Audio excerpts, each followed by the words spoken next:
ಆಯ್ತಾ? ಇದಿಷ್ಟು ಸುಮ್ಮನೆ ಆಗ್ರಿ. ಇಲ್ಲೇ ಇದಿಷ್ಟು ಹಿಂಗೆ ಕೂಗಿದ್ರೆ ಇಡೀ ದೇಶ ನಿಮ್ಮ ಕೈಯಾಗ ಬಂದಂಗೆ ಆಗ್ತದ. Useless fellows.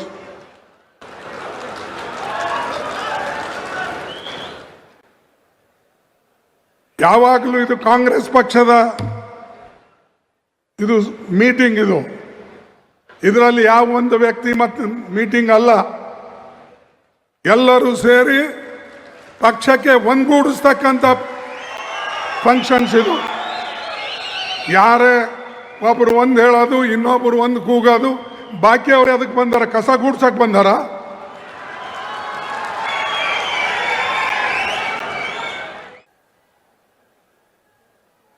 ಇಂದಿನ ಸಭೆಯಲ್ಲಿ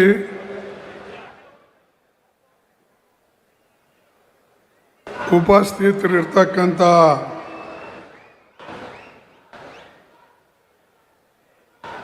ಕರ್ನಾಟಕ ರಾಜ್ಯದ ಮುಖ್ಯಮಂತ್ರಿಗಳಾದ ಶ್ರೀ ಡಿ.ಕೆ. ಶಿವಕುಮಾರ್ ಅವರೇ, ಮಾಜಿ ಮುಖ್ಯಮಂತ್ರಿಗಳು ಮತ್ತು ವಿಶೇಷವಾಗಿ ಕರ್ನಾಟಕ ರಾಜ್ಯವನ್ನು ಮುಂದೆ ತೆಗೆದುಕೊಂಡು ನಡೆದಂಥ ಹಿರಿಯ ಮುಖಂಡರಾದ ಶ್ರೀ ಸಿದ್ದರಾಮಯ್ಯನವರೇ, ಇವತ್ತು ಅಧಿಕಾರವನ್ನು ವಹಿಸ್ಕೊಳ್ತಾ ಇರ್ತಕ್ಕಂಥ ಕಾಂಗ್ರೆಸ್ ಅಧ್ಯಕ್ಷರಾಗಿ ಶ್ರೀ ಬಿ.ಕೆ. ಹರಿಪ್ರಸಾದ್ ಅವರೇ, ನಮ್ಮ ಇನ್ಚಾರ್ಜ್ ಜನರಲ್ ಸೆಕ್ರೆಟರಿ ಮತ್ತು ವಿಶೇಷವಾಗಿ ಕರ್ನಾಟಕದ ಉಸ್ತುವಾರಿ ನೋಡ್ಕೊಳ್ತಾ ಇರ್ತಕ್ಕಂಥ ಶ್ರೀ ರಣದೀಪ್ ಸಿಂಗ್ ಸುರ್ಜೇವಾಲಾಜಿಯವರೇ, ಹಿರಿಯರಾದ ಶ್ರೀ ಮಾಜಿ ಮುಖ್ಯಮಂತ್ರಿಗಳಾದ ವೀರಪ್ಪ ಮೊಯ್ಲಿ ಅವರೇ,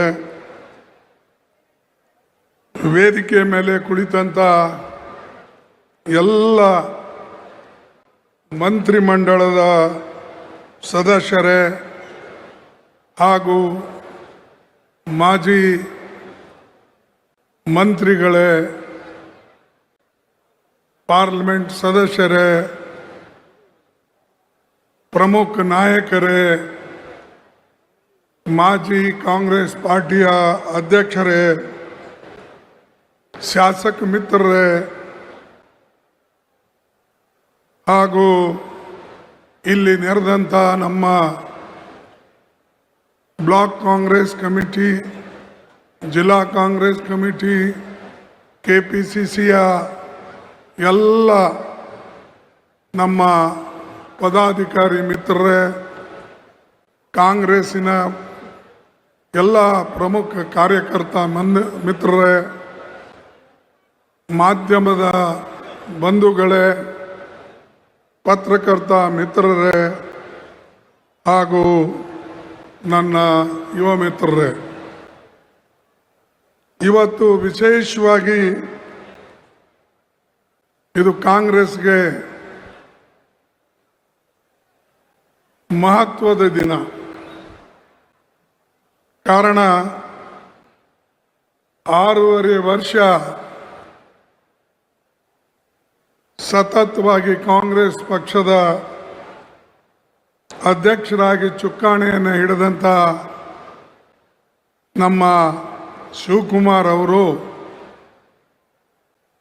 ಮುಖ್ಯಮಂತ್ರಿಗಳ ಆದಮೇಲೆ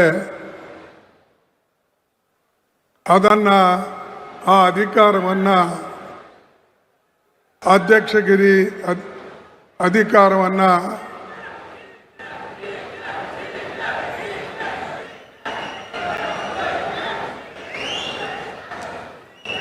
ಆಯ್ತಾ? ಇದಿಷ್ಟು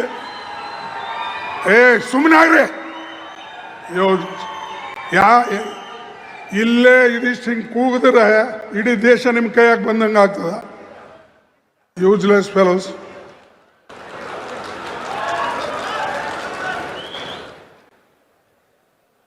ಯಾವಾಗಲೂ ಇದು ಕಾಂಗ್ರೆಸ್ ಪಕ್ಷದ ಇದು ಮೀಟಿಂಗ್. ಇದರಲ್ಲಿ ಯಾವ ಒಂದು ವ್ಯಕ್ತಿ ಮತ್ತು ಮೀಟಿಂಗ್ ಅಲ್ಲ. ಎಲ್ಲರೂ ಸೇರಿ ಪಕ್ಷಕ್ಕೆ ಒಂದುಗೂಡಿಸ್ತಕ್ಕಂಥ ಫಂಕ್ಷನ್ಸ್ ಇದು. ಯಾರೇ ಒಬ್ರು ಒಂದು ಹೇಳೋದು, ಇನ್ನೊಬ್ರು ಒಂದು ಕೂಗೋದು, ಬಾಕಿ ಅವ್ರು ಅದಕ್ಕೆ ಬಂದಾರ, ಕಸ ಗೂಡ್ಸಕ್ಕೆ ಬಂದಾರ.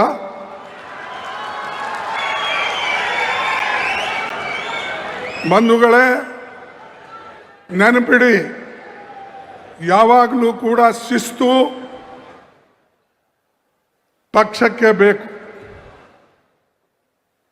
ಇಲ್ಲಿ ವ್ಯಕ್ತಿ ಪೂಜೆ ನಡೆಯೋದಿಲ್ಲ, ಯಾರೆಷ್ಟೇ ದೊಡ್ಡವರು ಇರಲಿ. ನಾನು ನೋಡಿದ್ದೀನಿ, ನನ್ನ 58 ವರ್ಷದ ರಾಜಕೀಯದಲ್ಲಿ ಏರುಪೇರುಗಳು ನೋಡಿದ್ದೇನೆ. ಮತ್ತು ಅನೇಕ ನಾಯಕರು ಕಾಂಗ್ರೆಸ್ಲಿಂದ ಆಗಿದ್ದಾರೆ ಹೊರತಾಗಿ ಅವರ ಕೊಡುಗೆ ಕಾಂಗ್ರೆಸ್ ಕಡಿಮೆ ಇದ್ರೂ ಕೂಡ ಅವರಿಗೆ ಕಾಂಗ್ರೆಸ್ ಹೆಚ್ಚಿನ ಶಕ್ತಿಯನ್ನು ಕೊಟ್ಟಿದೆ. ಅದಕ್ಕಾಗಿ ಸ್ವಲ್ಪ ಶಾಂತವಾಗಿ ನೀವು ಕೇಳಿ. ಯಾಕಂದ್ರೆ ಇದು ನಮ್ಮ ಮೀಟಿಂಗು, ನಾವೆಲ್ಲರೂ ಕೂಡಿ ಪಕ್ಷವನ್ನು ಕಟ್ಟತಕ್ಕಂಥ ಮೀಟಿಂಗು. ಅದಕ್ಕೆ ದಯವಿಟ್ಟು ಯಾರು ಮಧ್ಯದಲ್ಲಿ ಕೂಗಕ್ಕೆ ಹೋಗಬೇಡಿ. ಯಾರೇ ನೀವು ಕೂಗಿದ್ರೂ ಕೂಡ ಆ ಫುಟೇಜ್ ಇರ್ತದೆ, ನಾನು ಡಿಸಿಪ್ಲಿನರಿ ಆಕ್ಷನ್ ತಗೊಳ್ತೀನಿ. ಬಂಧುಗಳೇ, ಇವತ್ತು ಇದು ಬಹಳ ಅತ್ಯಂತ ಮಹತ್ವದ ಸಭೆ. ಇದಕ್ಕೆ ಶಿವಕುಮಾರ್ ಅವರು ಸಾಕಷ್ಟು ಸೇವೆಯನ್ನು ಸಲ್ಲಿಸಿ ಪಕ್ಷ ಕಟ್ಟಿ, ವಿಶೇಷವಾಗಿ ಬೀದರಿಂದ ಮೈಸೂರುವರೆಗೆ, ಬೆಳಗಾವಿಯಿಂದ ಕೋಲಾರವರೆಗೆ ಅಡ್ಡಾಡಿ ಎಲ್ಲರನ್ನ ಒಗ್ಗೂಡಿಸಿ ತೆಗೆದುಕೊಂಡು ಹೋಗಿ ಪಕ್ಷಕ್ಕೆ ಒಂದು ಶಕ್ತಿ ತುಂಬತಕ್ಕಂಥ ಕೆಲಸ ಅವರು ಮಾಡಿದ್ರು. ಅದೇ ರೀತಿಯಾಗಿ ಸರ್ಕಾರದಲ್ಲಿ ಸಿದ್ದರಾಮಯ್ಯನವರು ತನ್ನ ಎಲ್ಲ ಕಾರ್ಯಕ್ರಮಗಳು ಕಾಂಗ್ರೆಸ್ದವರು ನಾವೇನು ಹೇಳಿದ್ದೇವೆ, ಏನು ಗ್ಯಾರಂಟಿ ಕೊಟ್ಟಿದ್ದೇವೆ, ಆ ಗ್ಯಾರಂಟಿಗಳು ಸಮರ್ಪಕವಾಗಿ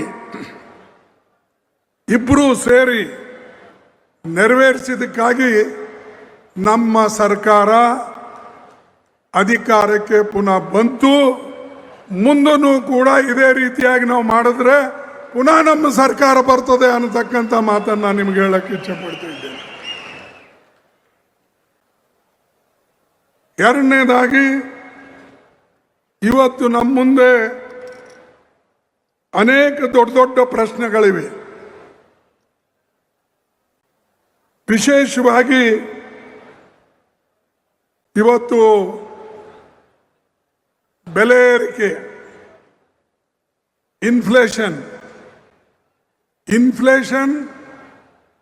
ಇಡೀ ದೇಶದಲ್ಲಿ ಬೆಲೆ ಏರ್ತಾನೆ ಇವೆ. ಪ್ರತಿಯೊಂದು ಅವಶ್ಯ ವಸ್ತುಗಳ ಬೆಲೆಗಳು,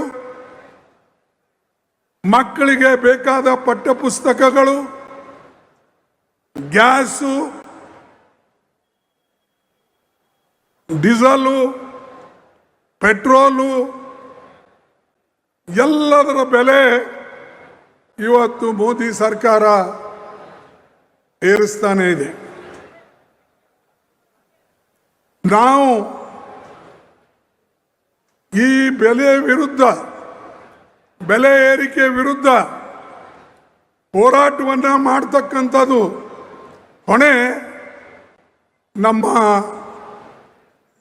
DK ಹರಿಪ್ರಸಾದ್ ಅವ್ರ ಮೇಲೆ ಇವತ್ತು ಇದೆ. ಅವರು ಈ ಪಕ್ಷಕ್ಕೆ ಎಲ್ಲರನ್ನ ತೆಗೆದುಕೊಂಡು ಹೋಗಿ BK ಹರಿಪ್ರಸಾದ್ ಅವರು ಹೊಸಬರೇನಲ್ಲ. ಅವರು ಸಾಮಾನ್ಯ ಒಂದು ಕಾರ್ಯಕರ್ತನಿಂದ ಇವತ್ತು KPCC ಅಧ್ಯಕ್ಷ ಸ್ಥಾನಕ್ಕೆ ಬಂದಿದ್ದಾರೆ. ಅನೇಕ ಜನರಲ್ ಸೆಕ್ರೆಟರಿ ಜಾಯಿಂಟ್ ಸೆಕ್ರೆಟರಿ ಆಗಿ ದೇಶದಲ್ಲಿ ಎಲ್ಲ ರಾಜ್ಯದಲ್ಲೂ ಕೂಡ ಅಡ್ಡಾಡಿ ಕೆಲಸ ಮಾಡಿದ್ದಾರೆ. ಅದಕ್ಕಾಗಿ ಈ ಸಲ ನಾವು ಕಾಂಗ್ರೆಸ್ ಕಾರ್ಯಕರ್ತರನ್ನ, ಕಾಂಗ್ರೆಸ್ ನಾಯಕತ್ವವನ್ನು ಯಾರು ಪಕ್ಷವನ್ನ ಕೆಳಗಿಂದ ಕಟ್ಕೊಂಡು ಬಂದಿದ್ದಾರೋ, ಯಾರು ನೋಡಿದಾರೋ, ಯಾರು ಕಾಂಗ್ರೆಸ್ ಕಾರ್ಯಕರ್ತರನ್ನ ಗುರುತಿಸ್ತಾರೋ, ಯಾರು ವಿಶೇಷವಾಗಿ ಪಕ್ಷದ ತತ್ವಗಳನ್ನು ತನ್ನ ಜೀವನದಲ್ಲಿ ಅಳವಡಿಸ್ಕೊಂಡು ಅನುಷ್ಠಾನಕ್ಕೆ ತರ್ತಾರೋ ಅಂಥ ವ್ಯಕ್ತಿ ಕೈಯಲ್ಲೇ ಕೊಡಬೇಕು ಅಂತ ಹೇಳಿ ಇವತ್ತು BK ಹರಿಪ್ರಸಾದ್ ಅವ್ರ ಕೈಯಲ್ಲಿ ನಾವು ಕೊಟ್ಟಿದ್ದೇವೆ. ಇದು ಒಂದು ವರ್ಗಕ್ಕೆ ಸೀಮಿತ ಇಲ್ಲ. ಇದು ಕಾರ್ಯಕರ್ತರಿಂದ ಹೊರ ಹೊಮ್ಮುತ್ತ ಒಬ್ಬ ನಾಯಕ, ಅವನಿಗೆ ಈ ಕೆಲಸವನ್ನು ವಹಿಸಿದ್ದೇವೆ. ಅದರ ಜೊತೆಯಲ್ಲೇ ಯುವಕರು ಮುಖ್ಯಮಂತ್ರಿಗಳಿದ್ದಾರೆ. ಯುವಕರೇನಿಲ್ಲ, ಈಗ ಅವ ಮುತ್ತೆ ಆಗ್ಬಿಟ್ಟಾನು. ಯಾಕಂದ್ರೆ ಅವನಿಗೂ ಮೊಮ್ಮಗಳ, ಅದಕ್ಕೆ ನಾವು ಯುವಕರಂತ ಹೇಳಂಗಿಲ್ಲ. ಆದ್ರೆ ಯುವಕರಂಗೆ ಕಾಣ್ತಾರೆ, ಯುವಕರಂಗೆ ನಡೀತಾರೆ. ಅದಕ್ಕೆ ನೀವೆಲ್ಲ ಯುವಕರು ಅಂತೀರಿ. ಅದಕ್ಕೆ ಅವರು ಅವ್ರ ಜೊತೆಯಲ್ಲೇ ಇದ್ದಾರೆ. ಹೆಚ್ಚು ಕಡಿಮೆ ವಹಿಸಿದವರೇ ಇಬ್ಬರು ಇದನ್ನ ಇದ್ದಾರೆ. ಅವ್ರಿಗೆ ಮಾರ್ಗದರ್ಶನ ಕೊಡಕ್ಕೆ ಈ ವೇದಿಕೆ ಮೇಲೆ ಕುಳಿತಂತ ಎಲ್ಲ ನಾಯಕರಿದ್ದಾರೆ, ಹಿರಿಯ ನಾಯಕರು. ಸುರ್ಜೇವಾಲಾ ಅವರಿದ್ದಾರೆ. ಅದಕ್ಕೆ ನಾವು ಇಂಥ ವ್ಯಕ್ತಿಗಳ ಕೈಯಲ್ಲಿ ಕೊಟ್ಟಿದ್ದೇವೆ. ಬಹುಶಃ ನಮ್ಮ ಪುನಃ ಸರ್ಕಾರ ತಕ್ಕಂತ ಇದರಲ್ಲಿ ಹಾಗೂ ಅಖಿಲ ಭಾರತೀಯ ಕಾಂಗ್ರೆಸ್ ಕಮಿಟಿ ಒಂದೇ ಅಲ್ಲ, ನಾಳೆ ಬರ್ತಕ್ಕಂಥ ಪಾರ್ಲಿಮೆಂಟ್ ಚುನಾವಣೆಯನ್ನು ಕೂಡ ನಮಗೆ ಶಕ್ತಿ ಕೊಡ್ತಾರೆ ಅನ್ನತಕ್ಕಂಥದ್ದು ನಾನು ನಂಬಿದ್ದೇನೆ. ಯಾಕಂದ್ರೆ ಡೆಲ್ಲಿಯಲ್ಲಿ ನಾವು ಈ RSS BJP ಮೋದಿ ಇವರು ದೇಶವನ್ನು ಹಾಳು ಮಾಡಕ್ಕೆ ಏನ್ ಪ್ರಯತ್ನ ಮಾಡ್ತಾ ಇದ್ದಾರೆ.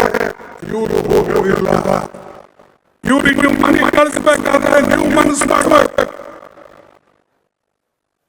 ನಮ್ಮ ಕಾರ್ಯಕರ್ತರು, ಮುಖಂಡರು, ನಾಯಕರು ಎಲ್ಲರೂ ಕೂಡ, ಯಾಕಂದ್ರೆ ಇದರ ಪರಿಣಾಮ ಹೆಣ್ಮಕ್ಳ ಮೇಲೆ ಬೀಳ್ತಾ ಇದೆ, ಯುವಕರ ಮೇಲೆ ಬೀಳ್ತಾ ಇದೆ.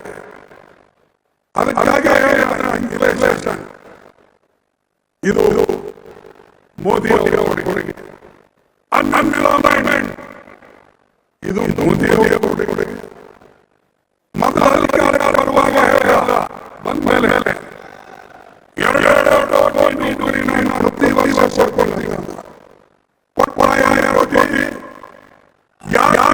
BJP ಇವರು ಅಥವಾ ಯಾವುದು ಅವ್ರು ಯಾರಲ್ಲ ನಮ್ಮ ಸರ್ಕಾರದಲ್ಲಿ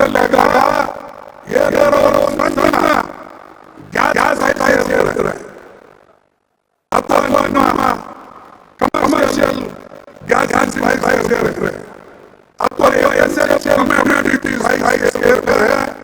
ಬೀದಿ ಇಟ್ಕೊಂಡು ಈಗ ಜಿಲ್ಲೆಗಳು ಎಲ್ಲರೂ BJPದವರು ಯಾಕೆ ಹೋರಾಡ್ತಾ ಇಲ್ಲ? ಯಾಕಂದ್ರೆ ಅವರು ಬಡವರ ಮೇಲೆ ದಬ್ಬಾಳಿಕೆ ಮಾಡಬೇಕು ಅಂತಕ್ಕಂಥದ್ದೇ ಅವ್ರ ಇಚ್ಛೆ. ಅದಲ್ಲೇ ಸಾವಿರಾರು ವರ್ಷದಲ್ಲಿ ಆಳ್ಕೊಂಡು ಬಂದಿದ್ದಾರೆ. ಕೆಲವು ಜನರಿಗೆ ಏನು ಅಧಿಕಾರ ಇತ್ತು, ಆ ಅಧಿಕಾರವನ್ನ ಮೋದಿಯವರು ಅದೇ ರೀತಿಯಾಗಿ ಮುಂದುವರಿಸಬೇಕು ಅಂತ ಹೇಳಿ ಅವರ ಪ್ರಯತ್ನ ಇದೆ. ಅದಕ್ಕೆ RSS ಅವರಿಗೆ ಅಷ್ಟು ಸಪೋರ್ಟ್ ಮಾಡೋದು, ಅದಕ್ಕೆ ಅವರಿಗೆ AVP ಸಪೋರ್ಟ್ ಮಾಡೋದು. ಇವರು ಇಂಥ ಒಂದು ಇವತ್ತು ಸುಳ್ಳುಗಾರರು ಮತ್ತು ವಿಶೇಷವಾಗಿ ಹಣದ ಬರದಲ್ಲಿ ವಿಫಲರಾಗಿದ್ದಾರೆ. ಆಮೇಲೆ ರಾಜಕೀಯ ಉದ್ಯೋಗಗಳ ನಮ್ಮ ನೀವೇ ಹೇಳಿ ನೇರವಾಗಿ ಕಾಲದಲ್ಲಿ ದೊಡ್ಡ ದೊಡ್ಡ ಕಾರ್ಖಾನೆಗಳ ಕಟ್ಟಿ ಲಕ್ಷಾಂತರ ಜನರಿಗೆ ನೌಕರಿ ಕೊಟ್ಟರು, ಎಂಪ್ಲಾಯ್ಮೆಂಟ್ ಕೊಟ್ಟರು. ನಮ್ಮ ಬೆಂಗಳೂರದಲ್ಲೇ ನೋಡಿ, ಮೊದಲ HAL ಇತ್ತು, HMD ಈಗೂ ಇದೆ, BEL PHEL ಇಂಥವೆಲ್ಲ ಇತ್ತು. ಲಕ್ಷಾಂತರ ಜನ ನೌಕರಿ ಮಾಡ್ತಾ ಇದ್ದಾರೆ. ಅದು ನೆಹರೂಜಿ ಅವ್ರ ಕಡೆಯಿಂದ. ಮೋದಿ ಅವರು ಏನಾದ್ರೂ ಇಂಥ ಕೊಡುಗೆ ಕರ್ನಾಟಕ ಕೊಟ್ಟಿದಾರ ಅಂತ ಹೇಳಿ ಕೇಳಿ ಅವರಿಗೆ ಏನ್ ಕೊಟ್ಟಿದ್ದಾರೆ ಮೋದಿ ಅವರು ಕರ್ನಾಟಕಕ್ಕೆ. ಮೋದಿ ಕೊಟ್ಟಿದ್ದು ಅನ್ಎಂಪ್ಲಾಯ್ಮೆಂಟ್, ಮೋದಿ ಕೊಟ್ಟಿದ್ದು ಇನ್ಫ್ಲೇಷನ್, ಮೋದಿ ಕೊಟ್ಟಿದ್ದು ಸುಳ್ಳು ಹೇಳ್ತಕ್ಕಂಥ ಭರವಸೆಗಳು. ಅದಕ್ಕೆ ಈ ಸರ್ಕಾರ, ಮೋದಿ ಸರ್ಕಾರ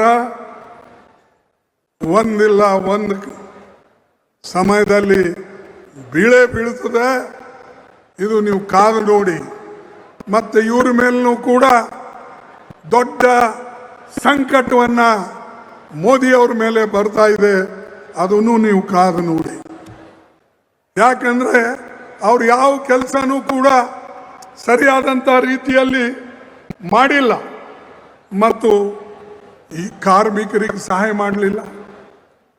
ಹೆಣ್ಣು ಮಕ್ಕಳಿಗೆ ಹೇಳಿದ್ರು ನಾವು ಸಾಕಷ್ಟು ಸಹಾಯ ಮಾಡ್ತೀನಿ, ವಿದ್ಯಾರ್ಥಿಗಳಿಗೆ ಹೇಳಿದರು ಸಹಾಯ ಮಾಡ್ತೀನಿ. ಇವತ್ತು ಶಿಕ್ಷಣದಲ್ಲಿ ಇಂಥ ತಪ್ಪುಗಳನ್ನು ಅವರು ಮಾಡಿದ್ದಾರೆ.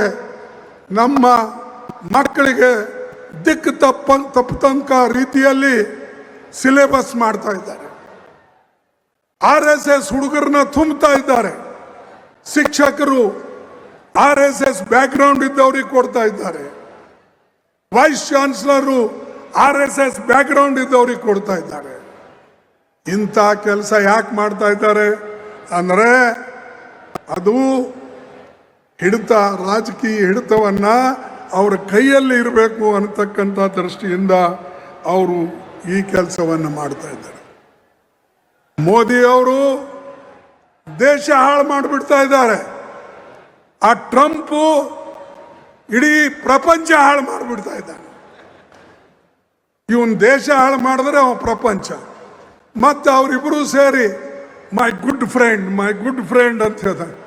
ಅರೆ ಇಬ್ರು good friend, you are bringing a bad name to country and our people are dying because of both of you. Trump ಇದು ಮಾಡದೆ ಹೋಗಿದ್ರೆ ಎಣ್ಣೆ ಬೆಲೆ ಇಷ್ಟು ಏರ್ತಿರ್ಲಿಲ್ಲ, ಡೀಸೆಲ್ ಪೆಟ್ರೋಲ್ ಬೆಲೆ ಏರ್ತಿರ್ಲಿಲ್ಲ. ಆಯ್ತು, ಮೋದಿ ಅವ್ರನ್ನು ನನ್ನ ಫ್ರೆಂಡ್ ಅನ್ಕೊಂಡು ತನ್ನ ನ್ಯೂಟ್ರಲ್ ಪಾಲಿಸಿ ಅಥವಾ ನಮ್ಮ ಫಾರಿನ್ ಪಾಲಿಸಿ ಏನಿತ್ತು, ನಾವು ನ್ಯೂಟ್ರಲ್ ಇದ್ದೇವೆ.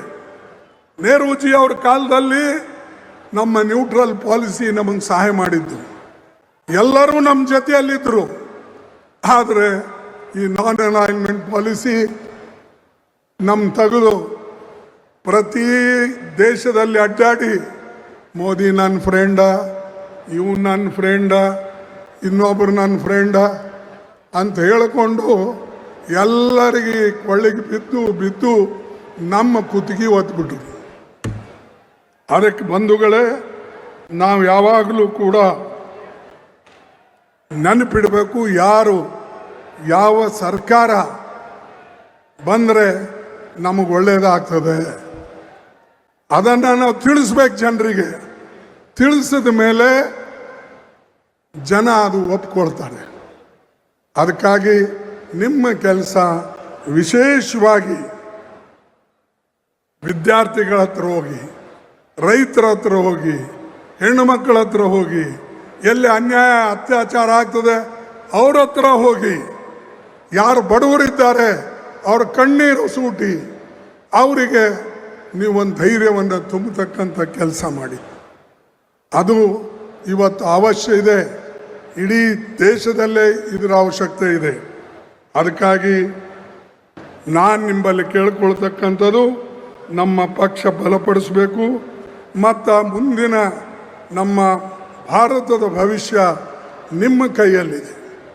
ನೀವೆಲ್ಲ ಯಂಗ್ಸ್ಟರ್ಸು, ನೀವು ಒಂದು ತತ್ವದ ಆಧಾರದ ಮೇಲೆ ಪಕ್ಷ ನಿಷ್ಠೆ ಇಟ್ಕೊಂಡು ಕೆಲಸ ಮಾಡಿದರೆ ಖಂಡಿತವಾಗಿ ಮುಂದಿನ ಪೀಳಿಗೆ ಭವಿಷ್ಯ ಒಳ್ಳೆಯದಾಗ್ತದೆ. ನಾವೇ ಪಕ್ಷದ ತತ್ವಗಳು ಬಿಟ್ಟು ಅಥವಾ ನಮ್ಮ ಐಡಿಯಾಲಜಿ ಬಿಟ್ಟು ನಮಗೆ ಹೇಗೆ ಬೇಕು ಹಾಗೆ ನಡ್ಕೊಂಡ್ರೆ ಮುಂದಿನ ಜನರೇಷನ್ ನಿಮಗೆ ಕ್ಷಮಿಸೋದಿಲ್ಲ. ದೇಶದಲ್ಲೂ ಅದೇ ಏನಾಗಿದೆ. ಮೊದಲ ರಥಯಾತ್ರೆ ಮಾಡಿದ್ರು ಯಾರು, ಅದಾನಿಯವರು, ಅಡ್ವಾಣಿಯವರು. ಪಾಪ ಅದು ರಾಮನ ಗುಡಿ ಕಟ್ತೇವೆ ಅಂತ ಹೇಳಿ ಎಲ್ಲ ಆವಾಗ ಇಟ್ಟಿಗೆಗಳು, ಬಂಗಾರಗಳು, ದುಡ್ಡು ಎಲ್ಲನೂ ಅವಾಗೂ ಎಲ್ಲ ಸೇರಿಸಿದ್ರು. ಆದ್ರೆ ಅದ್ರ ಲೆಕ್ಕ ಯಾರೂ ಕೊಡಲಿಲ್ಲ. ಅದು ಎಲ್ಲಿ ಹೋಯ್ತೋ ಗೊತ್ತಿಲ್ಲ. ಈಗ ರಾಮ ಮಂದಿರ ಕಟ್ಟಾದ ಮೇಲೂ ಕೂಡ ಅಲ್ಲಿಂದ ಕಳ್ಳತನ ಆಗ್ತಾ ಇದೆ. 5,000 ಕೋಟಿಯಷ್ಟು ದುಡ್ಡು ಅಲ್ಲಿಂದ ಪೋಲಾಗಿದೆ ಅನ್ನತಕ್ಕಂಥ ರಿಪೋರ್ಟು ಬರ್ತಾ ಇದೆ. ಪೂಜಾರಿನೇ ದುಡ್ಡು ಹೊಡಿತಾ ಇದ್ದಾರೆ. ರಾಮ್ ನಾಮ್ ಜಪೋ ಪರಾಯ ಮಾಲ್ ಅಪ್ನಾ. ರಾಮನ ಹೆಸರು ತಗೊಳ್ಳೋದು, ರಾಮನ ಹೆಸರಿನ ಮೇಲೆ ಲೂಟಿ ಮಾಡೋದು. ಕೋಟ್ಯಾಂತರ ರೂಪಾಯಿ ಲೂಟಿ ಮಾಡಕ್ ನೀವು ದೇವರ ಗುಡಿ ನಿರ್ಮಾಣ ಮಾಡಿರ. ಅದು ಉದ್ಘಾಟನೆ ಯಾರ ಕೈಲಿಂದ ಆಗಿದೆ? ಮೋದಿ ಅವ್ರ ಕೈಯಿಂದ. ನಾನು ನೋಡಿಲ್ಲಪ್ಪ. ಅನೇಕ ಗುಡಿಗಳು ಕಟ್ತಾರೆ, ಈ ಯಾರೋ ಪವಿತ್ರ ಹಸ್ತದಿಂದ ಕೈಯಿಂದ ಸ್ವಾಮಿಗಳಾಗಲಿ ಅಥವಾ ಯಾರು ಅತ್ಯಂತ ಪ್ರಾಮಾಣಿಕವಾಗಿ ತನ್ನ ಜೀವನದಲ್ಲಿ ನಡ್ಕೊಂಡು ಹೋದಂಥ ಪೂಜ್ಯ ವ್ಯಕ್ತಿಗಳ ಕೈಯಲ್ಲಿ ಗುಡಿಗಳ ಉದ್ಘಾಟನೆ ಆಗ್ತವೆ. ಈ ಮಾರಾಯ ಪ್ರಧಾನಮಂತ್ರಿ ಆಗಿ ಆ ಗುಡಿ ಉದ್ಘಾಟನೆನೂ ತಾನೇ ಮಾಡ್ದ, ಆ ಸ್ಥಾಪನೆನೂ ತಾನೇ ಮಾಡ್ದ, ಕತ್ರಿ ಹಚ್ಚಿ ಬಾಗಿಲೂ ತಾನೇ ಉದ್ಘಾಟನೆ ಮಾಡ್ದ. ಈಗ ಬಹುಶಃ ಅಲ್ಲಿನ ಹುಂಡಿಯಲ್ಲಿ ದುಡ್ಡುಗಳು ಹೋಗ್ತಾ ಇವೆ. ಏನು ಇವ್ರ ಶಿಷ್ಯರು ಮಾಡ್ತಾ ಇದ್ದಾರೋ ಮತ್ತಾರು ಮಾಡ್ತಾ ಇದ್ದಾರೋ ಅನ್ನತಕ್ಕಂಥದ್ದು ಅದರ ತನಿಖೆ ಆಗಲೇಬೇಕು. SIT ಕೂಡಿಸ್ಬೇಕು. ಏನು ಅಲ್ಲಿ ಯೋಗಿ ಹೇಳಿದ್ದಾರೆ, ಏನಂತ ಹೇಳಿದ್ದಾರೆ? ರಾಮ ಮಂದಿರಕ್ಕಾಗಿ 500 साल लगे राम मंदिर के लिए। 15 दिन में मैं उसका हिसाब लूंगा, कौन क्या करे।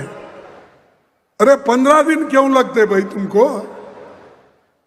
भगवान तुम्हारे साथ है, मंदिर तुम्हारे साथ है, मोदी तुम्हारे साथ है, तुम वहां के चीफ मिनिस्टर हो, करो, डालो जेल में जो लूटे हैं, जो लूट रहे हैं राम के नाम से. ಇದು ಮಾಡ್ತಾ ಇಲ್ಲ. ಅವ್ರು ಏನು ಮಾಡಿದ್ರು ನಡೆದು ಹೋಗ್ತದೆ. ಕಳ್ಳತನ ಮಾಡಿದ್ರು ಮಾಫ್, ದುಡ್ಡು ತಿಂದ್ರು ಮಾಫ್. ಆಮೇಲೆ ದೇವ್ರ ಹೆಸರ ಮೇಲೆ ನೀವೆಲ್ಲರೂ ಓಟ್ ಕೊಟ್ರಿ. ನೀವು ಅಂದ್ರೆ ನೀವಲ್ಲ, ಇಡೀ ದೇಶದಾಗೆ ರಾಮ ಮಂದಿರ ಮೇಲೆ ಓಟ್ ಕೊಟ್ರು, ಧರ್ಮದ ಹೆಸರಿನ ಮೇಲೆ ಓಟ್ ಕೊಟ್ಟರು. ಆದರೆ ಇವರು ಧರ್ಮವನ್ನು ಉಳಿಸ್ಕೊಂಡು ಹೋಗ್ತಾ ಇದ್ದಾರಾ? ಧರ್ಮದ ಹೆಸರಿನಲ್ಲಿ ಈ ದೇಶದಲ್ಲಿ ಲೂಟಿ ಆಗ್ತಾ ಇದೆ. ಧರ್ಮದ ಹೆಸರಿನಲ್ಲಿ ಬಡವರನ್ನ ತುಳಿತಾ ಇದ್ದಾರೆ. ಧರ್ಮದ ಹೆಸರಿನಲ್ಲಿ ನಮ್ಮ ವಿದ್ಯಾರ್ಥಿಗಳಿಗೆ ತುಳಿತಾ ಇದ್ದಾರೆ. ಧರ್ಮದ ಹೆಸರಿನಲ್ಲಿ ನಮ್ಮ ಬಡ ಜನರಿಗೆ ಇವತ್ತು ತೊಂದರೆ ಕೊಡ್ತಾ ಇದ್ದಾರೆ. ಇವತ್ತು ಎಕ್ಸಾಮಿನೇಷನ್, ಇವತ್ತು ನೀಟ್ ಎಕ್ಸಾಮಿನೇಷನ್ ಇದೆ, ನೀಟ್ ಎಕ್ಸಾಮಿನೇಷನ್ ಕಂಡಕ್ಟ್ ಮಾಡ್ತಾರೆ. ಯಾಕಪ್ಪ ಎರಡನೇ ಸಲ ಮಾಡೋದಾಯ್ತು ಅಂದ್ರೆ ನಿಮ್ಮ ಆಡಳಿತ ಸರಿಯಿಲ್ಲ. ಅದಕ್ಕಾಗಿ ರಾಹುಲ್ ಗಾಂಧಿ ಅವರು ಹೇಳಿದ್ರು, ಈ ಎಜುಕೇಷನ್ ಮಿನಿಸ್ಟರ್ ಅವರು ರಾಜೀನಾಮೆ ಕೊಡಬೇಕು. ಅವರ ವಿಫಲತೆಯಿಂದ, ಅವರ ವೈಫಲ್ಯದಿಂದಲೇ ಈ ನೀಟ್ ಎಕ್ಸಾಮಿನೇಷನ್ ಸರಿಯಾಗಿ ನಡೀಲಿಲ್ಲ. ನೀಟ್ ತಂದಿದ್ದಾಕೆ? ಬಡವರ ಮಕ್ಕಳಿಗೆ ಅನುಕೂಲ ಆಗಲಿ, ಎಲ್ಲ ಕಡೆ ಒಂದೇ ಎಕ್ಸಾಮಿನೇಷನ್ ಆಗಲಿ. ಯಾಕಂದರೆ ಪ್ರೈವೇಟ್ ಯೂನಿವರ್ಸಿಟಿಗಳಿವೆ, ಪ್ರೈವೇಟ್ ಕಾಲೇಜ್ಗಳಿವೆ, ಅವರೆಲ್ಲರೂ ತಮ್ಮ ಮನಸ್ಸಿಗೆ ಬಂದಂಗೆ ಎಕ್ಸಾಮ್ ಮಾಡ್ತಾರೆ, ಬೇರೆಯವ್ರಿಗೆ ಸಿಗೋದಿಲ್ಲ. ತಮಗೆ ಯಾರಿಗೆ ಬೇಕು ಅವ್ರಿಗೆ ಪಾಸ್ ಮಾಡ್ತಾರೆ, ಫಸ್ಟ್ ಕ್ಲಾಸ್ ಕೊಡ್ತಾರೆ, ಸೆಕೆಂಡ್ ಕ್ಲಾಸ್ ಕೊಡ್ತಾರೆ.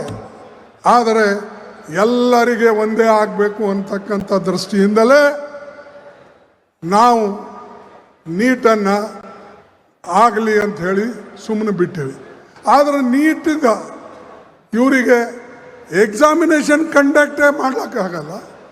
ನೀವು ಜನರಾಗೆ ವಿದ್ಯಾರ್ಥಿಗಳು ಇಷ್ಟೊಂದು ಪ್ರಯತ್ನ ಮಾಡಿ ಕಷ್ಟಪಟ್ಟು ಓದಿ ಯಾರು ಬರ್ತಾರೋ, ಮುಂದೇನಾದರೂ ನಮ್ಮ ಮಕ್ಕಳಿಗೆ ಅನುಕೂಲ ಆಗಲಿ ಅಂತ ತಾಯಿ ತಂದೆ ಓದಿಸ್ತಾರೋ, ಅವರಿಗೆಲ್ಲರಿಗೆ ಮೋಸ ಮಾಡಿದವ್ರು ಯಾರು? ಈ BJPದವರು. ಅವ್ರಿಗೆ ಮೋಸ ಮಾಡಿದವ್ರು ಯಾರು? ಈ ಶಿಕ್ಷಣ ಮಂತ್ರಿ, ಪ್ರಧಾನವರು. ಇವ್ರು ರಾಜೀನಾಮೆ ಕೊಡಬೇಕು.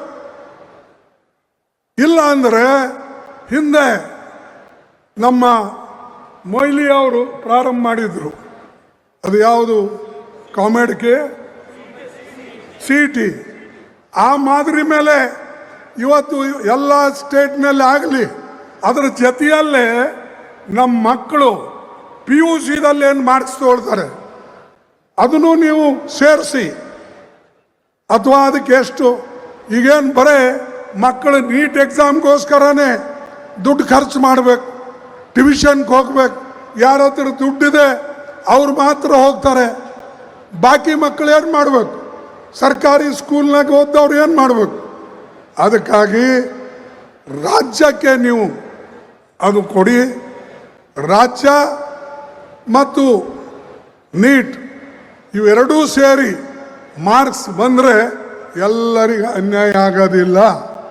ಯಾಕಂದರೆ PUC ಮಾರ್ಕ್ಸ್ ಒಬ್ಬರು ಹೆಚ್ಚಿಗಿರ್ತದೆ, ಪಾಪ ಓದಿ ಓದಿ ಓದಿ ಅವರು ಸುಸ್ತಾಗ್ತಾರೆ. ಆದರೆ ನೀಟ್ನಲ್ಲಿ ಅವ್ರಿಗೆ ಮಾರ್ಕ್ ಕಮ್ಮಿ ಬಿಡ್ತವೆ.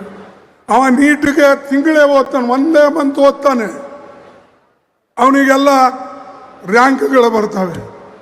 ಇವನು ವರ್ಷಾನುಗಂಟ್ಲೆ PUC ಓದಿ +2 ಓದಿ ಇವನಿಗೆ ಆ ಮಾರ್ಕ್ಸೇ ಅದರೊಳಗೆ ಕನ್ಸಿಡರ್ ಮಾಡೋದಿಲ್ಲ. ಅದಕ್ಕಾಗಿ ಇದರಲ್ಲಿ ಅಮುಗ್ರ ಬದಲಾವಣೆ ಆಗಬೇಕು. ಇಡೀ ಭಾರತಕ್ಕೆ ನೀವು ಒಂದೇ ಮಾಡಿ, ಯಾಕಂದರೆ ಎಲ್ಲ ಮಕ್ಕಳಿಗೆ ಅನುಕೂಲ ಆಗಲಿ. ಇಲ್ಲ, ಪ್ರತಿ ರಾಜ್ಯದಲ್ಲಿ ಅವರಿಗೆ ಸ್ವಾತಂತ್ರ್ಯ ಕೊಟ್ಟರೆ ಅದನ್ನು ನೀವು ಸೇರಿಸ್ಕೊಂಡು ಆ ರೀತಿಯಾದರೂ ತಗೊಳ್ಳಿ. ಬಟ್ ಅದರಲ್ಲಿಯೂ ಕೆಲವು ನ್ಯೂನತೆ ಬರ್ತವೆ. ಕೆಲವು ಕಡೆ ನಮ್ಮ ರಾಜ್ಯಗಳು ಭಾಳ ಸುರಕ್ಷಿತವಾಗಿ ಅವರು ಕಂಡಕ್ಟ್ ಮಾಡೋದಿಲ್ಲ ಎಕ್ಸಾಮಿನೇಷನ್ಸ್. ಅದಕ್ಕೆ ನಾ ಇಲ್ಲಿ ಒತ್ತಿ ಹೇಳ್ತಕ್ಕಂಥದ್ದು ಏನಂದರೆ, ಈ ವಿದ್ಯಾರ್ಥಿಗಳಿಗೆ ಏನು ಅನ್ಯಾಯ ಆಗಿದೆ ಅವರು ಪರವಾಗಿ ರಾಹುಲ್ ಗಾಂಧಿ ಅವರು ಇವತ್ತು ನಿಂತಿದ್ದಾರೆ. ನಾವೆಲ್ಲರೂ ನಿಲ್ಲಬೇಕು, ನಾವೆಲ್ಲರೂ ಹೋರಾಟ ಮಾಡಬೇಕು. ನಾವೆಲ್ಲರೂ ಈ ನೀಟ್ ಈ ರೀತಿಯಾಗಿ ತಪ್ಪಾಗ್ತಾ ಇದೆ, ಇದಕ್ಕೆ ಸರಿಪಡಿಸೋಕ್ಕೆ ನಮ್ಮ ಯುವಕರು ವಿದ್ಯಾರ್ಥಿಗಳು ಒಂದಾಗಿ ಹೋರಾಟ ಮಾಡಿದ್ರೆ ನಾಳೆ ಈ ಸರ್ಕಾರ ಇರೋದಿಲ್ಲ. ಅದಕ್ಕೆ ಬಂಧುಗಳೇ, ತಾವಿದು ನೆನಪಿನಲ್ಲಿ ಇಟ್ಟುಕೊಳ್ಳಿ. ಇವರಿಗೆ ರಾಮ ಮಂದಿರ ದುಡ್ಡು ಬೇಕು, ಅಲ್ಲೂ ಲೂಟಿ ಮಾಡ್ತಾರೆ. ಬಡವರಲ್ಲಿ ಗ್ಯಾಸು, ಪೆಟ್ರೋಲು, ಡೀಸಲು, ಫರ್ಟಿಲೈಸರು ಇದ್ರ ಮೇಲೆ ಟ್ಯಾಕ್ಸ್ ಹಾಕಿ, ಸೆಸ್ ಹಾಕಿ ಕೋಟ್ಯಾಂತರ ರೂಪಾಯಿ ತೊಗೊಳ್ತಾರೆ. ಅದನ್ನು ಕೂಡ ನಾವು ಪ್ರೊಟೆಸ್ಟ್ ಮಾಡಬೇಕು ಅಂತಕ್ಕಂಥ ಮಾತನ್ನು ನಿಮಗೆ ಇವತ್ತು ಹೇಳ್ತೇನೆ. ಅದರ ಜೊತೆಯಲ್ಲಿ ನಮ್ಮ ರೈತರ ಪರವಾಗಿ ನಾವು ನಿಲ್ಲಬೇಕು, ನಮ್ಮ ಕಾರ್ಮಿಕರ ಪರವಾಗಿ ನಾವು ನಿಲ್ಲಬೇಕು, ನಾವು ಕರ್ನಾಟಕದ ಪರವಾಗಿ ಎಲ್ಲರೂ ಕೂಡ ನಿಂತು ನಮ್ಮ ಹೋರಾಟವನ್ನು ಮುಂದುವರಿಸಬೇಕು. ಮತ್ತು ಎಲ್ಲಕ್ಕಿನ್ನ ಈಗ ನಮ್ಮ ಅಧ್ಯಕ್ಷರು ನಮಗೆ ಸಂವಿಧಾನ ಕೊಟ್ಟಾರೆ. ನನಗೆ ಕೊಟ್ಟರು, ಸಿದ್ದರಾಮಯ್ಯನವ್ರಿಗೆ ಕೊಟ್ಟರು, ಶಿವಕುಮಾರ್ ಅವ್ರಿಗೆ ಕೊಟ್ಟರು, ಸುರ್ಜೇವಾಲಾಗೂ ಕೊಟ್ಟರು. ಆ ಸಂವಿಧಾನ ಪ್ರಕಾರ ನಾವು ನಡೆದ್ರೆ ದೇಶದ ಉದ್ಧಾರ ಆಗ್ತದೆ ಹೊರತಾಗಿ ಸಂವಿಧಾನ ಬಿಟ್ಟು ಯಾರೇ ನಡೆದರೆ ಅದರ ವಿರುದ್ಧ ಹೋರಾಟ ಮಾಡತಕ್ಕಂಥ ಶಕ್ತಿ ನಿಮಗೆ ಇರಬೇಕು ಅನ್ನತಕ್ಕಂಥದ್ದನ್ನು ಹೇಳ್ತೇನೆ. ಬೇರೆಯವ್ರಿಗೆ ಬೇಕಾಗಿಲ್ಲ, ಬೇರೆಯವ್ರು ಹೊಟ್ಟೆ ತುಂಬಿದೆ, ಅದಾನಿ ಅಂಥವ್ರು ಇಂಥವ್ರಿಗೆ ಬೇಕಾಗಿಲ್ಲ. ಅಥವಾ ಅತಿ ಶ್ರೀಮಂತರು, ದೊಡ್ಡ ದೊಡ್ಡ ಬಿಲ್ಡರು, ಇವ್ರಿಗೆ ಬೇಕಾಗಿಲ್ಲ. ಯಾರಿಗೆ? ಬಡವರಿಗೆ, ಕಾರ್ಮಿಕರಿಗೆ, ಕೂಲಿಕಾರ ಮಕ್ಕಳಿಗೆ, ಇವರಿಗೆ ಬೇಕು. ಇವರ ರಕ್ಷಣೆ, ಇವರ ಬುನಿಯಾದಿ ಹಕ್ಕುಗಳು, ಫಂಡಮೆಂಟಲ್ ರೈಟ್ಸು ಉಳಿಸ್ಬೇಕು. ಆದರೆ ನಿಮ್ಮ ಓಟಿನ ಹಕ್ಕು ಉಳಿಸ್ಕೊಳ್ಬೇಕಾದ್ರೆ ನೀವು ಎಲ್ಲರೂ ಸೇರಿ ಒಂದಾಗಿ ಕೆಲಸ ಮಾಡಬೇಕು. ಅವ್ರಿಗೆ ಚೇರ್ಮನ್, ಮೆಂಬರ್ ಇವೆಲ್ಲ ಮಾಡ್ತಕ್ಕಂಥದ್ದು ಆಗಬೇಕು. ಹಿಂದೇನಾಯಿತು ಆಯಿತು, ಯಾಕಂದರೆ ಯಾರಿಗೇನು ಬೇಕು ಅದು ಮಾಡಿಕೊಂಡ್ರು. ಆದರೆ ಕನಿಷ್ಠ ಈಗ ಯಾರು ನೀವು ಆರ್ಗನೈಸೇಷನ್ಲಿಂದ ಬಂದಿದ್ರಿ, ಇವರು ನಮ್ಮ ಕಾಂಗ್ರೆಸ್ ಕಾರ್ಯಕರ್ತರನ್ನ ಗುರುತಿಸಿ ಅವರಿಗೆ ನೀವು ಈ ಪೋಸ್ಟ್ಗಳನ್ನು ಕೊಟ್ಟು ಹುರಿದುಂಬಿಸಿ ಮುಂದೆ ಬರ್ತಕ್ಕಂಥ ಚುನಾವಣೆಗಳು ಕಾರ್ಪೊರೇಷನ್ ಇದೆ, ಆಮೇಲೆ ನಿಮ್ಮ ಮುನ್ಸಿಪಾಲ್ಟಿಗಳದಿವೆ, ಪಂಚಾಯತ್ ಇವೆ, ಜಿಲ್ಲಾ ಪಂಚಾಯತ್ ಇವೆ. ಇದರಲ್ಲಿ ಹೋರಾಟ ಮಾಡೋರು ಯಾರು? ನೀವು ನಾವು ಅಲ್ಲ, ಇಲ್ಲಿ ಕುಂತ ಜನ ಹೋರಾಟ ಮಾಡ್ತಾರೆ. ಅದಕ್ಕಾಗಿ ಈ ಜನರಿಗೆ ನೀವು ನೋಡಿ ಗುರುತಿಸಿ ಅವರಿಗೆ ಪೋಸ್ಟ್ಗಳನ್ನು ಕೊಟ್ಟರೆ ನಿಮ್ಮ ಜೊತೆಯಲ್ಲಿ ಅವರು ಬರ್ತಾರೆ. ಅದಕ್ಕಾಗಿ ನೀವು ಆ ಕೆಲಸ ಮಾಡ್ತೀರಿ ಅಂತಕ್ಕಂಥ ಮಾತನ್ನು ಹೇಳಿ, ಸುರ್ಜೇವಾಲಾನು ಕೂಡ ಇದರ ಮೇಲೆ ಭಾಳ ಆಸಕ್ತಿ ವಹಿಸಿ ಕಷ್ಟಪಟ್ಟು ಎಲ್ಲರಿಗೆ ಸಮಾಧಾನ ಮಾಡಿ ಎಲ್ಲರ ಮನೆಗೆ ಹೋಗಿ ಸಾಕಷ್ಟು ಮಂದಿಗೆ ಎಲ್ಲ ಒಂದು ಮಾಡಿ ಇವರು ಯಶಸ್ವಿಯಾಗಿ ಇವತ್ತು ನಮ್ಮ ರಾಜಕೀಯ ಒಂದು ಹಸ್ತಾಂತರನೂ ಆಯಿತು, ಅಥವಾ ಇವತ್ತು ಪಕ್ಷದ ಹಸ್ತಾಂತರ ಆಯಿತು. ಇವೆಲ್ಲನೂ ಕೂಡ ಸ್ಮೂತ್ವಾಗಿ ಮಾಡಿಸಿದ್ದಕ್ಕಾಗಿ ನಾನು ಸುರ್ಜೇವಾಲಾಗೆ ನನ್ನ ಪರವಾಗಿ ನಿಮ್ಮ ಪರವಾಗಿ ಹಾರ್ದಿಕವಾದಂಥ ಅಭಿನಂದನೆಗಳನ್ನು ಸಲ್ಲಿಸ್ತೀನಿ. ನಿಮ್ಮೆಲ್ಲರೂ ಭಾಳ ಶಾಂತ ರೀತಿಯಿಂದ ನಮ್ಮ ಮಾತು ಕೇಳಿ ಮತ್ತು ನಮ್ಮ ಮೀಡಿಯಾ ಫ್ರೆಂಡ್ಸು ಅತ್ಯಂತ ಸಮಾಧಾನದಿಂದ ಇದ ಸಮೀಕ್ಷೆ ಮಾಡಿ ಎಲ್ಲರೂ ನೋಡಿದ್ದಾರೆ, ಕೇಳಿದಿರಿ. ಅದಕ್ಕೆ ನಿಮ್ಮೆಲ್ಲರಿಗೂ ವಂದಿಸಿ ನನ್ನ ಮಾತು ಮುಗಿಸ್ತೇನೆ. ಜೈ ಹಿಂದ್, ಜೈ ಕರ್ನಾಟಕ, ಜೈ ಕಾಂಗ್ರೆಸ್. ಕೊನೆಯದು ನಾನು ಒಂದು ಹೇಳಿದೆ, ಅದು ನೀವು ಜೈ ಹಿಂದ್. ನೋಡಿ, ಹಿಂದಿನವ್ರಿಗೆ ಶಕ್ತಿ ಇಲ್ಲ, ಊಟ ಮಾಡಿಲ್ಲ. ಶಿವಕುಮಾರ್ ಊಟ ಹಾಕ್ಸಿಲ್ಲ ಕಾಣ್ತದೆ ಈ ಸಾರಿ ಹಾಕಿ. ಜೈ ಹಿಂದ್, ಜೈ ಹಿಂದ್, ಜೈ ಕಾಂಗ್ರೆಸ್, ಜೈ ಕಾಂಗ್ರೆಸ್, ಜೈ ಕಾಂಗ್ರೆಸ್. ನಿಮ್ಮೆಲ್ಲರಿಗೆ ವಂದನೆಗಳು, ನಮಸ್ಕಾರ, ಜೈ ಹಿಂದ್.